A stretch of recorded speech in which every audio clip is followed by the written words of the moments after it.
ये प्लेज हम लेंगे, लेकिन प्लेज सिर्फ लेनी नहीं है, ये एक संकल्प आप लोगों ने लेना है और इस पे काम भी करना है।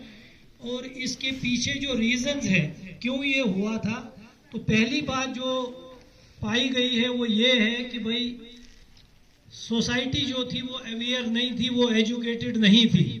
वो समझते थे कि भाई लड़की जो है थोड़ी बड़ी हो गई तो बस और क्या करना है, शादी कर दो इसकी।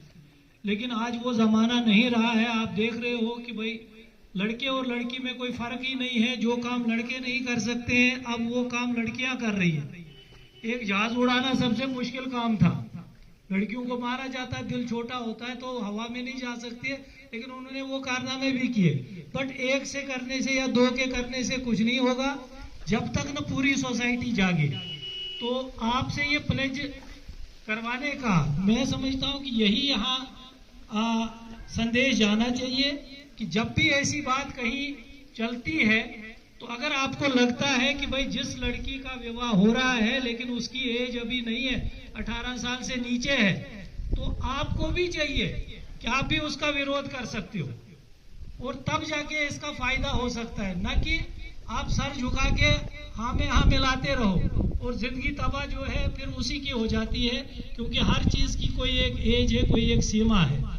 तो अभी मैं सबसे रिक्वेस्ट करूंगा कि स्टाफ से भी कि वो आ जाए यहाँ और ये प्लेज लेंगे हम।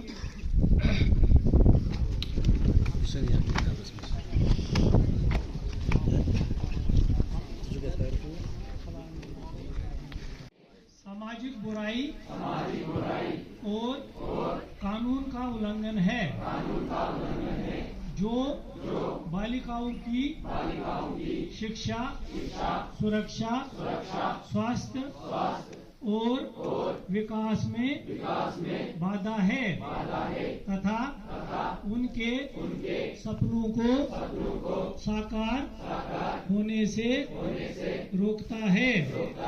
इसलिए मैं शपथ लेता हूँ कि मैं बाल विवाह के खिलाफ हर संभव प्रयास करूंगा।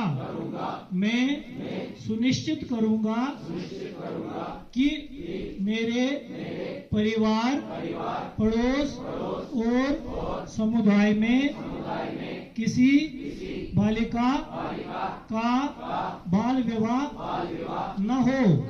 मैं बाल विवाह के किसी भी प्रयास की सूचना पंचायत और सरकार को दूंगा।